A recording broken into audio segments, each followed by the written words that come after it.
Hello, Michelle Goodrick here, yoga instructor and therapist, founder of Karmuka Yoga.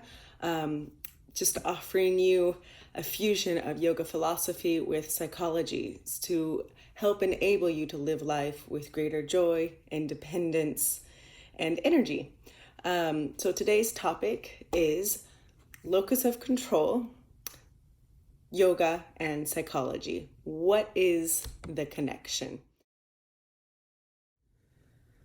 So we are going to discuss how important perception is to the experience of joy and well-being in life in general. Part of this perception, the measurement of perception, is a concept called locus of control, or rather it itself is a measurement called locus of control.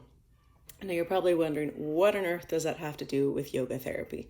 So hopefully by the end of this video, you will understand that it really has everything to do with it. So what is locus of control? It's a measurement that was first created by a fellow named Rotter, and it's been highly correlated in predicting depression and its opposite, which are levels of well-being. We don't really use the term happiness or joyfulness when we're talking about measuring in psychology because those are really difficult concepts to measure. So in psychobabble, we use the term well-being.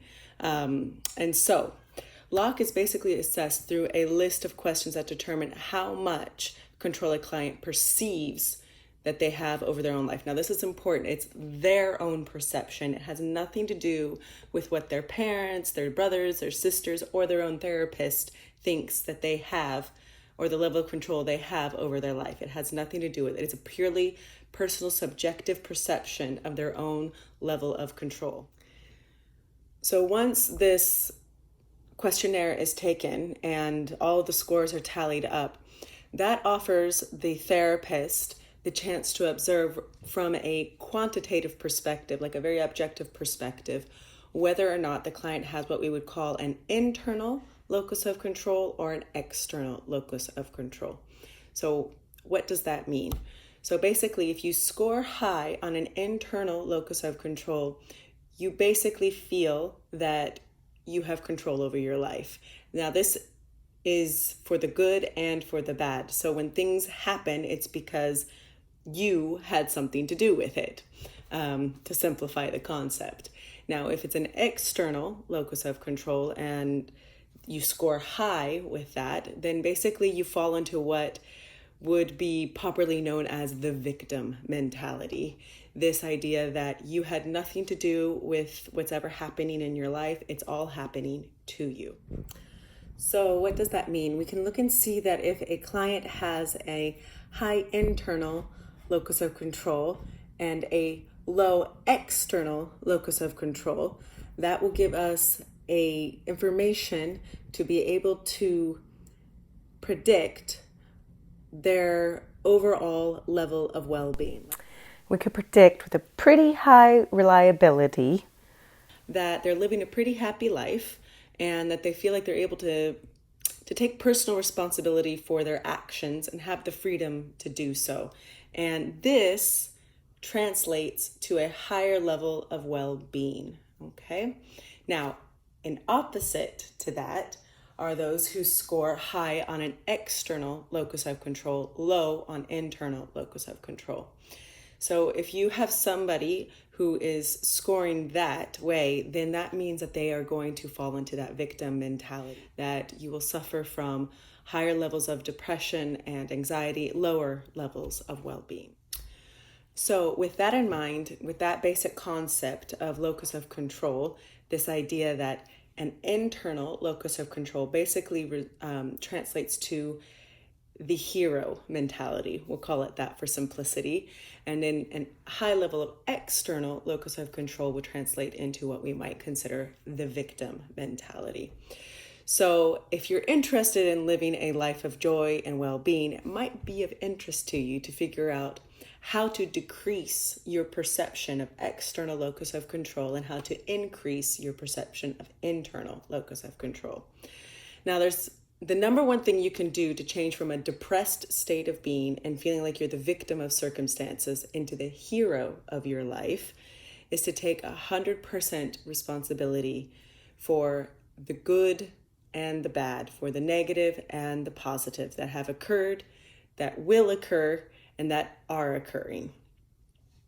Now, this doesn't mean that stuff doesn't happen that you don't want and that you didn't expect. We live in a world that's very variable, and we are human. So yes, there are many things that are out of our control. But what it does mean is that no matter what the circumstance, you don't lose sight of your ability to choose, your ability to respond to the situation. We always have a choice. Now, I recognize 100% that many times the choice that we want is not always available.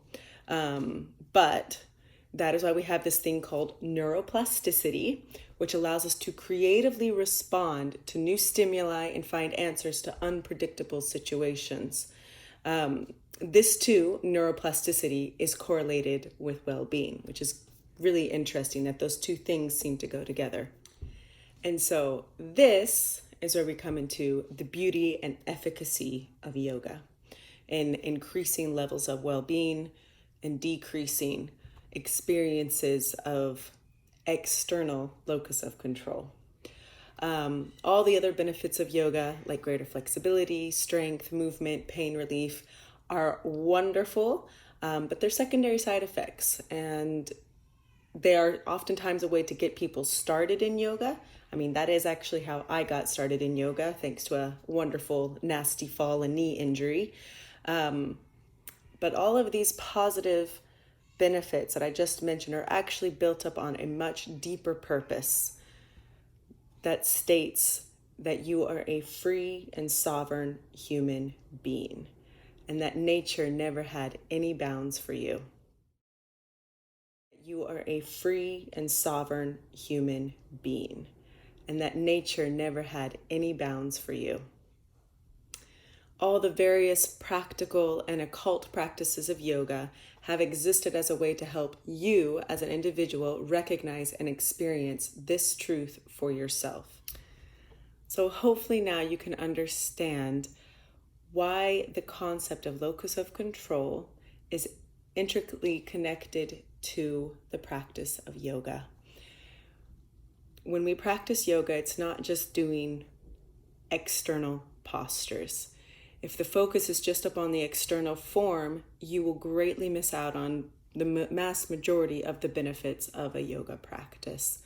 The deep healing and transformation of a yoga practice occurs when you take your perception, bring it inside, and you observe how these various physical forms are transformed when you observe them and you bring your breath into them. And then the beauty happens that as you perceive this, you start to notice that you have control over the experience of that physical form.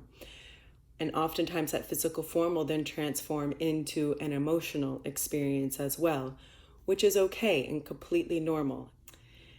So in further videos, I'll discuss this emotional response and how it is most likely related to some kind of stressful or traumatic event in your life, and how getting into the body is really useful in releasing that. But in this video, keeping it focused, I just hope that you can understand this perception, the personal perception that you have over your capacity to respond, over your own responsibility. The ability to respond is absolutely fundamental to our levels of joy and well-being.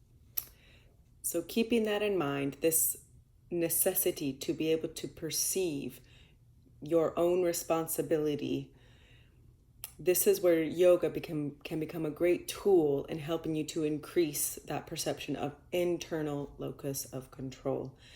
By observing your breath, observing the body, observing the mind, you start to understand that you are not the body, you are not the breath, nor are you the mind.